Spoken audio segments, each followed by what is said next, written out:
Space Taxi, written by John Kutcher and published by Muse Software in 1984, is an action arcade game where you take control of a flying taxi. Controlling your thrusters, you must avoid coming into contact with the environment around you. This concept was nothing new though, as the Atari arcade game Lunar Lander, released 5 years earlier in 1979, featured thruster controls, although it had basic vector graphics.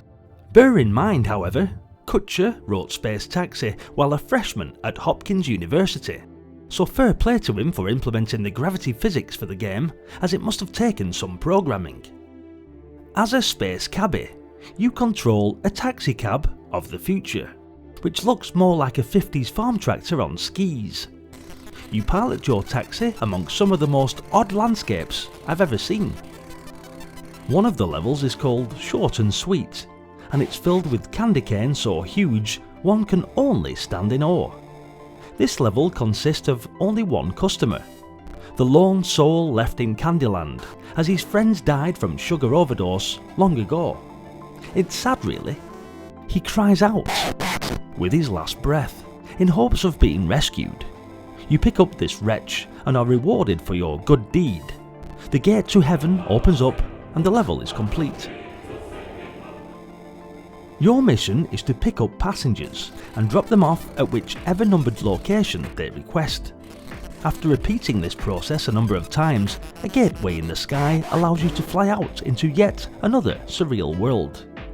Come inside, Space Taxi driver. You talking to me? The game uses sampled speech, including and.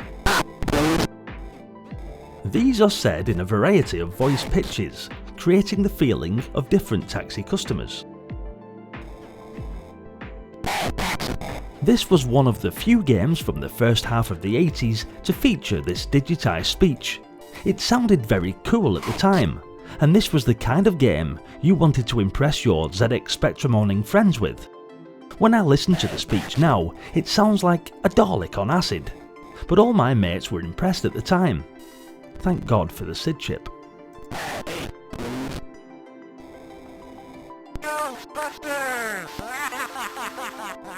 When you enter a gate, your taxi warps into space. Freedom appears to be nigh. However, you forget that your lateral stabilizers don't work at warp speed, and your taxi violently lurches from side to side until you materialize in another oversized world. Perhaps that wasn't the gate to heaven after all. I sense a conspiracy. The main objective of the game was to collect passengers. Pretty obvious when the game has taxi in the title, I suppose, but you also had to avoid landing too fast or landing without the landing gear switched on. If you do get bored, you can unmercifully crush your customers under the weight of your massive taxi. I just can't help but feel a sense of power as they scream and disintegrate beneath me.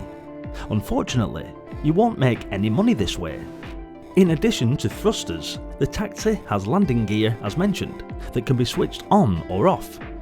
Switching landing gear on disables the side thrusters, but landing without landing gear destroys your taxi. You also crash when colliding with the environment, landing with high velocity, or not landing properly, like having only one of the gear stands on the platform while having the other in mid-air, for example. So some mid-air flight skill was definitely required.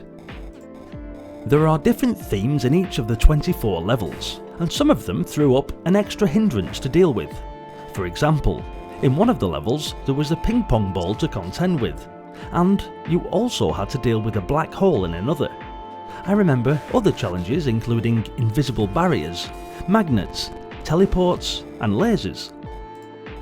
Don't forget that while all this is happening, you also had limited fuel to contend with, and had to refill your tank on some levels at a platform containing a fuel pump marked with an F. However, you must pay for this fuel out of the money you have earned from fares. Your passengers won't make allowances for pit stops, and their tip will continue to decrease if you are refueling. The levels continue on and get much more interesting and weird. One involves giant guns that attempt to blow your ass out of the sky. Another has giant shooting stars that rain fire from above. All good fun. If you push on and persevere, you will reach the end of the game. This is where the ultimate cosmic joke is played on your spent soul. I won't tell you when, but the final level is there. I know because I've been there. You will know it too. There's no real indication, just that odd sense that the end is near. You complete this level and enter the gate. Surely your hard work will be rewarded. Fast forward many years, and Germany's Muse Software cloned Space Taxi for the Amiga, dragging the story back to the Stone Age. Oog is both the name of the game and our hero. He's just got married and is finding setting up a home expensive. Unable to afford the latest dino skin rug, Oog takes a job as a pedal-powered helicopter pilot. We're back to where we came in. You're an airborne taxi driver. Definitely worth checking out. Space Taxi was, and still is, an enjoyable and imaginative game, although some of the levels proved to be overly difficult, for me at least. The graphics were nothing to write home about, but the challenges were well thought out, and good gameplay wins over fancy graphics every time in my opinion. It basically takes a seemingly boring task and turns it into a very decent game. The surreal settings just add to the overall fun too. Give it a whirl and let me know what you think. Thanks for watching guys. Hit the like button if you enjoyed the video, and don't forget to subscribe to the channel. Many nostalgic games to get through, and we've only just scratched the surface. Hopefully you'll all join me in the next video to unearth some absolute gems just like this.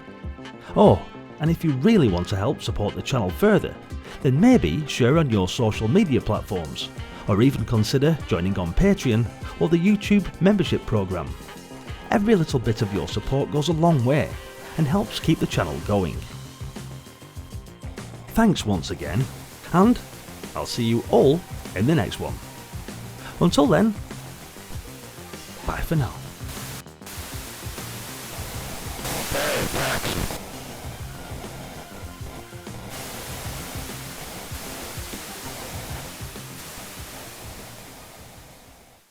Just want to take a moment to thank the following patrons.